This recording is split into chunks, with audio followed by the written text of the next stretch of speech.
Hi there, welcome to my channel. Just a reminder to click and subscribe, the button down below. If you like this, share it with your friends and family. If you haven't watched the first 5 videos in our series on the time of Jacob's trouble, I do recommend that you watch them first. Each section builds on the previous one. In video 1, we learned about the houses, and we spoke about the house of Abraham and his son Isaac and grandson Jacob, and Jacob's 12 sons, who eventually would be divided into the northern and southern kingdoms. In video 2, we spoke about the Ecclesia, and we learned that this word means an assembly or gathering of people for a common purpose. And we note that the word is present throughout the Septuagint, so it's an Old and New Testament concept. It was not invented in the book of Acts at all. In video 3, we spoke of the times and seasons, and we introduced the 7 feasts of the Lord, as well as 2 additional Jewish feasts. In video 4, we spoke about the temples, the 1st, 2nd, 3rd, and even 4th millennial temple. In video 5, we spoke about the beasts, and you'll find that this was censored on YouTube and taken down, so if you want to see it, you're going to have to catch it on Rumble. I will put the link in the description below. Today, our teaching focuses on the Great Reset, which follows on from our teaching about the beasts, and it is closely related. Archbishop Vigano describes an insidious connection between the likes of the Rothschilds, the Rockefellers, Klaus Schwab, the founder of the World Economic Forum, and the architect of the Great Reset, Jacques Attali, Bill Gates, Pope Francis, and a plan that began about 500 years ago in the Roman catacombs. This group of elites devised an elaborate and evil plan to ensure that they depopulate the world. It's based on principles of Luciferianism, and to ensure the complete destruction and moral fabric of society. And to quote David Spangler, the director of the United Nations Planetary Initiative Project, he said, "No one will be part of the New World Order unless he carries out an act of worship to Lucifer. No one will enter the New Age unless he receives a Luciferian initiation." So what exactly is the Great Reset?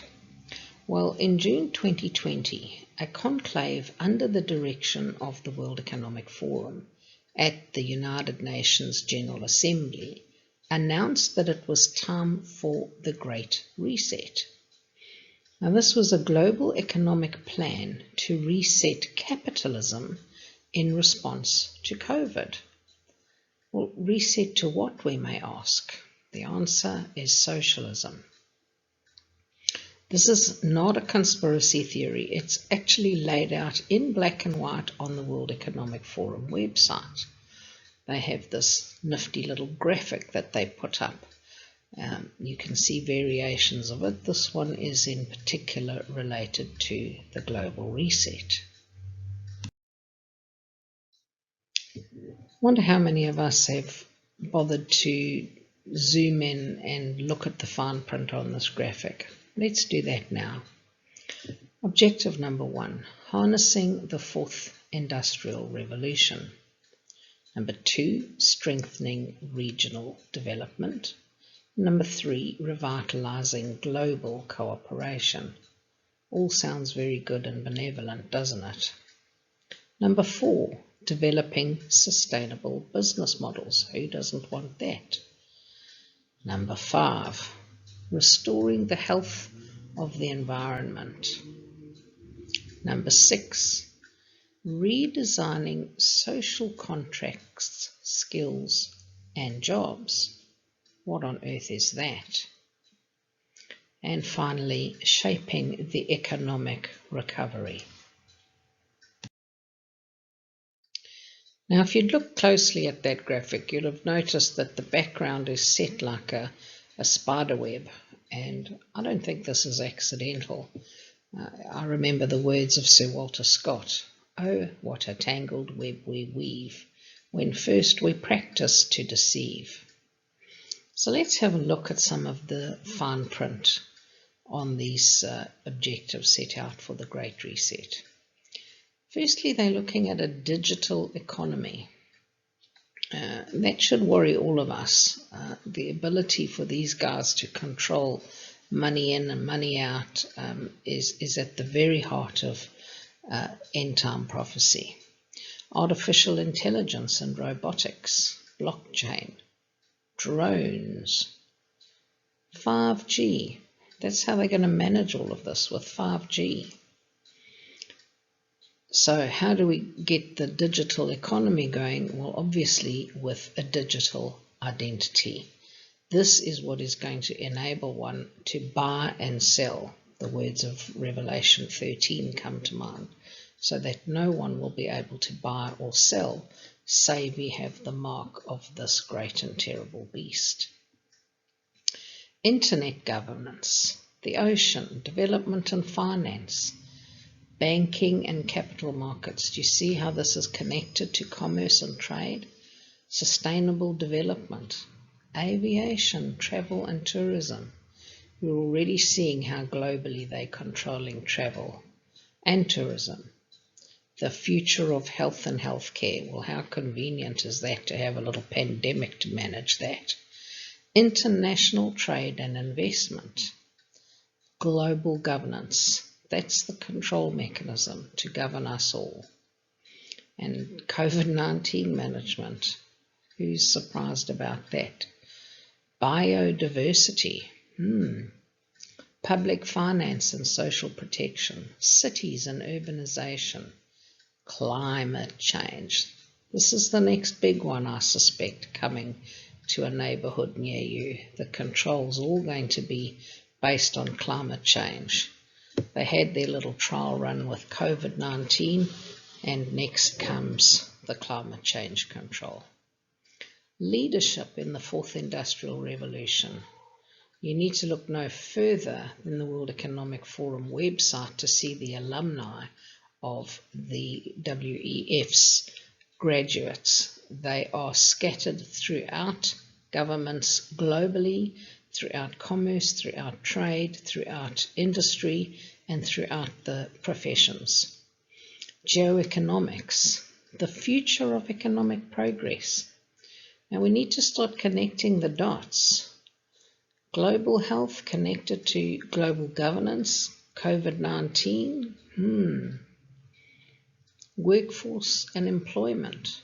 This is already becoming an issue. We're seeing worldwide workforce issues. They've laid off people who've refused to have the vaccine, and now we're faced with problems, and so they're bringing in compliant workforce who are willing to play the game of compliance with these globalists. International security, agile governance. What on earth is agile governance? Geopolitics. Look no further than Ukraine. Global risks. I have to ask, risks to whom? And the future of food. Wow. Are we not already talking about the forthcoming food shortages? And the economists are predicting that there's going to be a massive global food shortage. They're not responding to it, they're actually engineering it. Advanced manufacturing and production. Again, this is linked to the whole process. Air pollution, environment and natural resource security. 3D printing. What on earth has 3D printing got to do with resetting the global capitalist economy? Plastics and the environment, batteries, there's a laugh. Corporate governance, circular economy, forests, the future of mobility, justice and law, human rights, civic participation and gender parity, all leading us to the LGBTQI inclusion process. And how they're going to do this? Taxation, global taxation. Inclusive design, what does that mean? The future of media, entertainment and culture, and the future of computing. So connecting the dots with the global narrative is not actually a giant leap. When you consider the messaging that we're hearing on every news channel about pandemics, climate change, and the LGBTQ stratagem, which is parroted everywhere, every social media platform, every mainstream media platform, and we just wonder how convenient it was to have a plandemic to introduce their sinister little plan. Let's look at the words of Dr. John Coleman, former MI6 operative, way back in 1991. You'd be hard-pressed to find this. The globalists keep trying to debunk this. But he said, at least 4 billion useless eaters shall be eliminated by 2050 by means of, get this, limited wars, organized epidemics of fast, rapid-acting diseases and starvation. Energy, food, and water shall be kept at subsistence levels for the non-elite, that's me and you guys, starting with the white populations of Western Europe and North America, and then spreading to other races. The populations of Canada, Western Europe, and the United States will be decimated rapidly, and then other continents until the world's population reaches a manageable level of 1 billion, of which 500 million, that's half, will consist of the Chinese and Japanese races, selected because they are the people who have been regimented for centuries and are accustomed to obeying authority without question. From time to time, there shall be artificially contrived food and water shortages and medical care to remind, the masses that their very existence depends on the goodwill of the Committee of 300.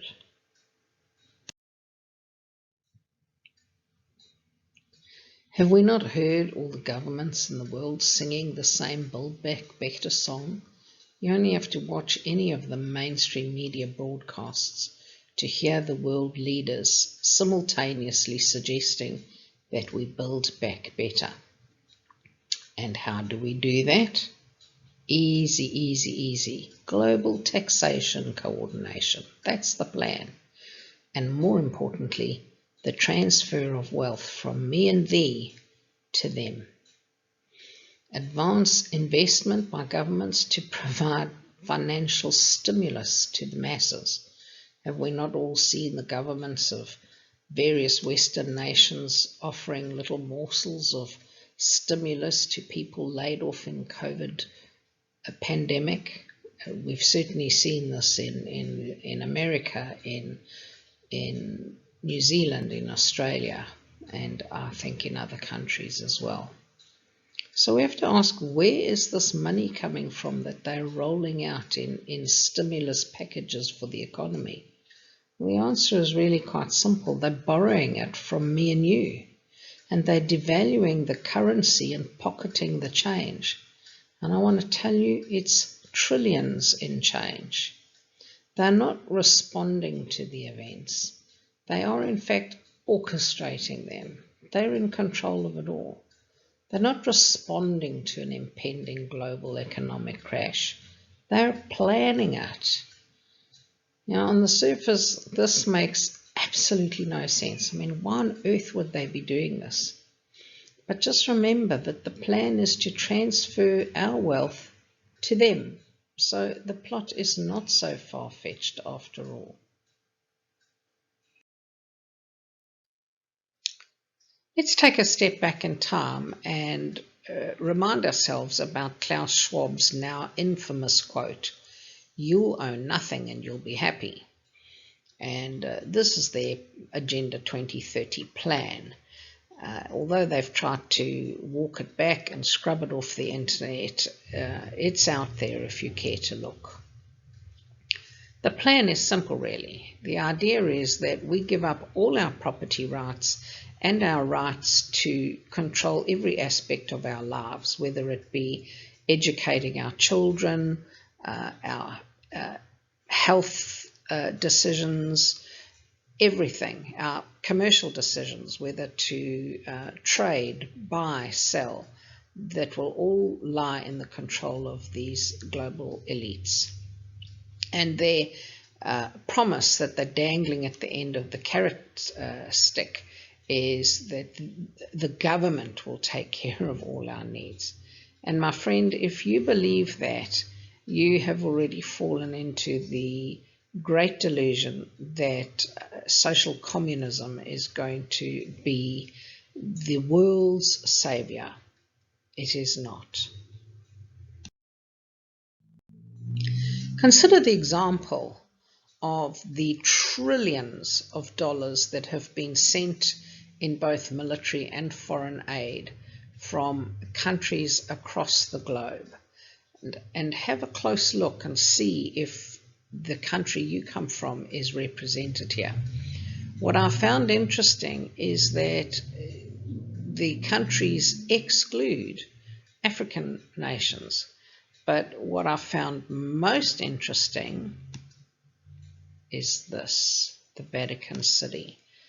What would the Vatican City be doing sending money to support the war in Ukraine? We have to ask ourselves. So how is this transfer of wealth working out? Well, we really need to look no further than the war in Ukraine, which has to date been the center of international money laundering and widespread bribery and corruption. But that which was done in secret now enjoys the wholehearted applause of all, including the World Economic Forum. Every media outlet, politician and celebrity on the planet is wasting no time having a photo op with the president of the Ukraine. The Hunter Biden and Burisma bribery scandal is really small potatoes compared with the flow of money that is now going into Ukraine. And the darling of the left, President Vladimir Zelensky, is no longer performing in high heels and crop top leathers. He is twerking all the way to the bank. I want to look at some reasons we know that the war in Ukraine is directly linked to the Great Reset. We can already see that there is disruption to the global supply chain. We're seeing this in various European nations, in Australasia, across the globe. The fuel shortages are being aggravated and we're seeing hyperinflation everywhere. Now, the economic fallout of this war is going to lead directly to a downsizing of the worldwide workforce. And Europe's reliance on the Russian energy sector is diminished, and the United Nations Sustainable Development Goals, including those net zero emissions, are absolutely central to the reset, the Great Reset, and these are strengthened with this war. The food shortages provide a windfall to the synthetic biology industry. This is key because what they're wanting to do is to merge digital technology with science and biology and transform the agricultural sector and encourage the uptake of plant-based, lab-grown alternatives worldwide. You have to ask yourself why Bill Gates is buying up massive agricultural land across many states in the United States of America. Now, Russia's exclusion from the Society for Worldwide Interbank Financial Telecommunication signals an economic reset that will generate a ripple effect necessary for herding the global population into a technocratic control framework. And the war heralds a significant step towards an international rules-based system based in Eurasia. The trade flows between China and Europe could launch Israel, which, my friends, is pivotal in the end times prophetic events, onto a greater prominence on the world stage. The World Economic Forum's agenda includes a rollout of digital IDs across all industries, supply chains and markets in order to advance their UN 2030 so-called SDG, Sustainable Development Goals, facilitating an integrated service process for future smart cities.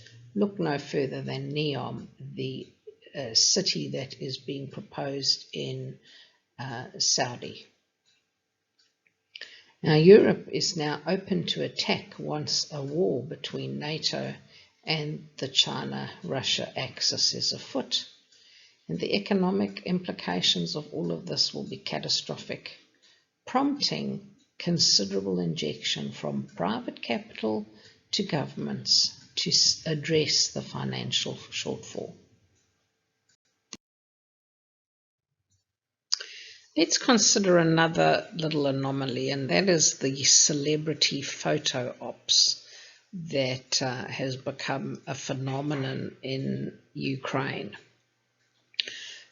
People like Sean Penn, Jessica Chastain, Nancy Pelosi, Ben Stiller, Liv Schreiber, and Tom Cruise.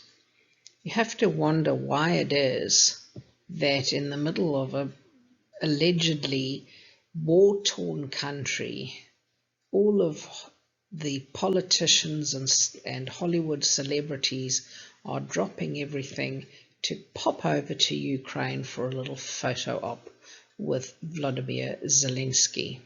Bizarre. The photo op that I found most fascinating was the visit of the Duke and Duchess of Cambridge, now the Prince and Princess of Wales since the death of William's grandmother, Queen Elizabeth. Now, it's long been a tradition that royals remain politically neutral. Certainly, William's grandmother, Queen Elizabeth, reigned through many prime ministers, both left and right wing, and she remained, to all intents and purposes, neutral through that time. And yet here we have William and Kate suddenly inserting themselves and taking sides in the middle of an international war. And we have to ask ourselves, why is this? And perhaps it could be because Charles has been closely associated with the World Economic Forum for decades. I found information dating back to at least 1992.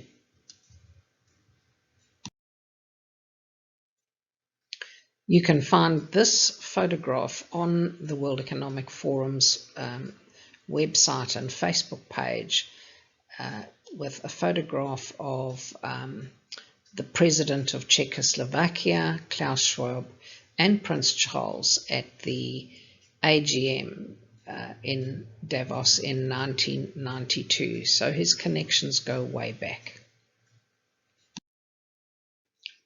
Let's consider the numbers associated with the death of Queen Elizabeth. And we're going to start with the number 6, the number of man. It's the day on which man was created, on the 6th day of creation. And we note that Queen Elizabeth died in the 6th month of the Hebrew calendar, the month of Elul, which is traditionally a time of reflection and repentance in the lead up to the New Year, Rosh Hashanah, or the Feast of Trumpets, which begins on the first day of Tishri. Elul is traditionally the month when the king is in the field. Isn't that interesting? So the queen has died and now the king is in the field. We're also going to look at the number 7, which is the number of completion or perfection. So it completes the cycle of creation, the day on which the Lord rested and appointed the Sabbath as a day of rest for man. Now, Queen Elizabeth died at the tail end of a Shemitah year, which is a 7-year cycle that represents a Sabbath year when God's people are supposed to let the land rest, and a time when debts are forgiven, and historically is associated with many economic crashes and the rise and fall of kingdoms. So this ties up with the month of Elul and the Shemitah going hand in hand. And it would be interesting to note that the minute Queen Elizabeth breathed her last, the official proclamation was, "The Queen is dead, long live the King." And here we have the King in the field.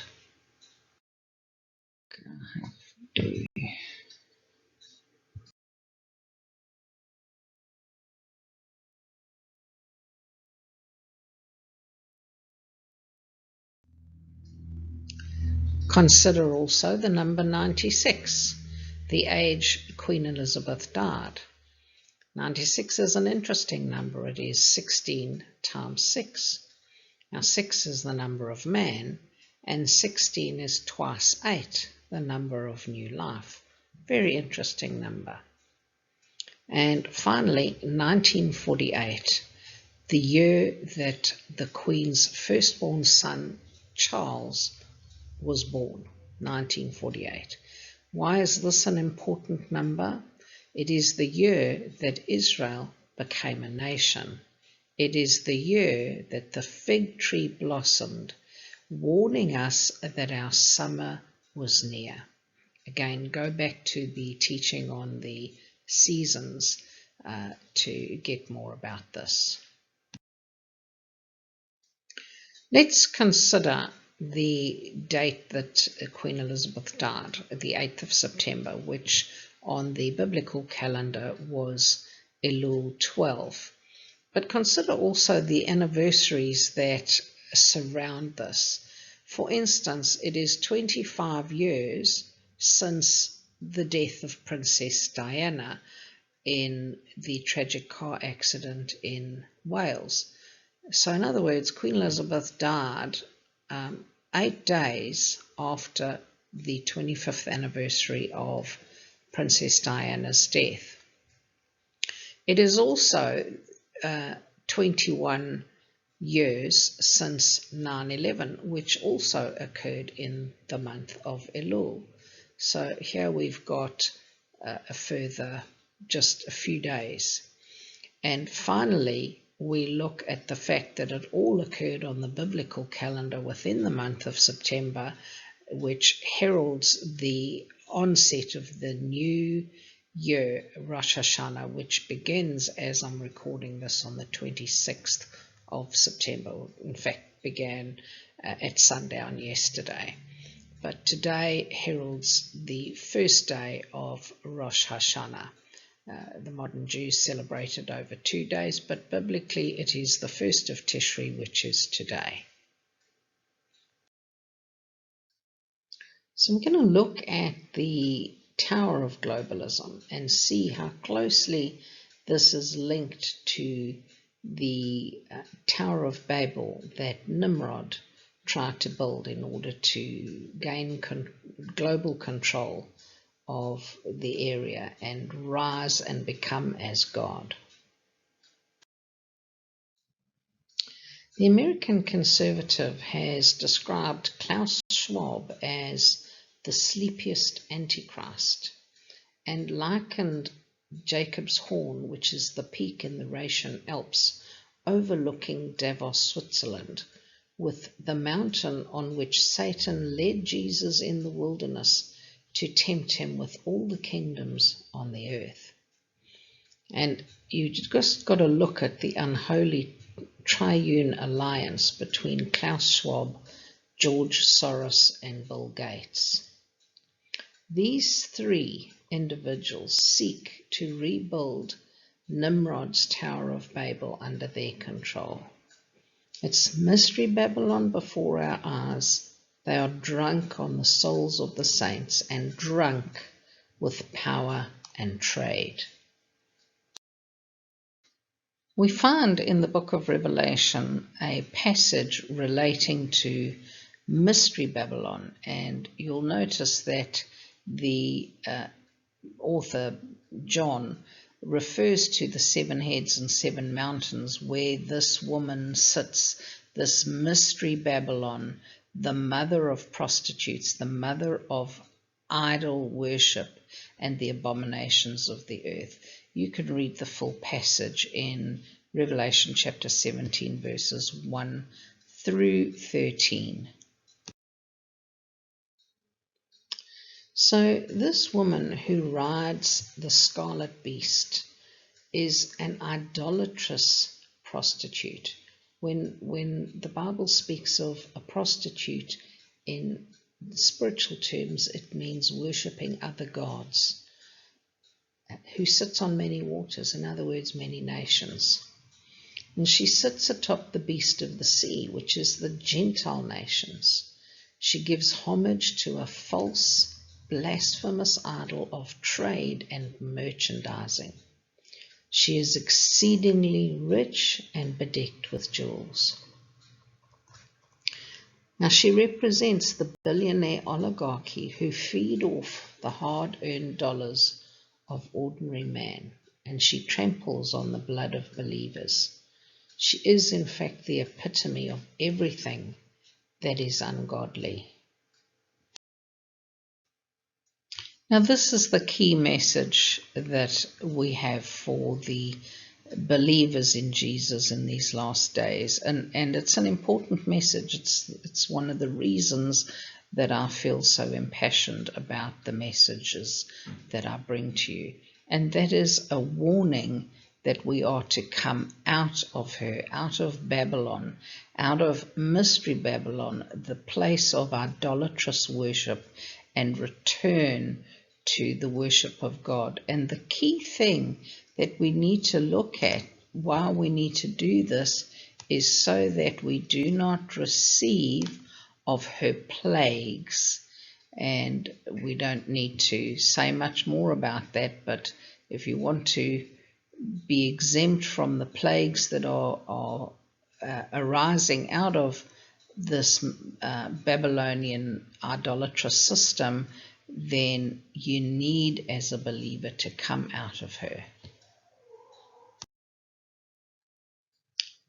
The end of this prostitute, the whore of Babylon, will be at the hand of God, the one they seek to destroy in their quest for global domination. But we believers are given a warning before that happens, and we are told to come out of her. Come out of her, my people. We are to have nothing to do with the kingdom of the elite globalists. We are to shun them and all they represent. Why? So that we don't receive of their plagues. Remember the pale horse or the green horse of the book of Revelation? We read of the plagues in the Olivet Discourse. We are not to participate in the Mystery Babylon so that we are protected from her plagues. This Babylonian empire, the globalist empire, are responsible for releasing the COVID bioweapon, and most likely many of its predecessors too. But God is going to deal with this idolatrous harlot in his own way and in his own time. I know we long to see the system crumble before our eyes, but God says just a little while longer. There is much to be done and martyrs to be beheaded before that happens. Thank you for watching this episode in our series on the time of Jacob's trouble. I trust you've enjoyed the teaching and look forward to preparing the next one for you. I have included in the description below a full bibliography if you're interested in reading further. Thanks for watching, and once again, don't forget to subscribe and like the video, and please do make comments and by all means ask questions so we can chat in the comments below.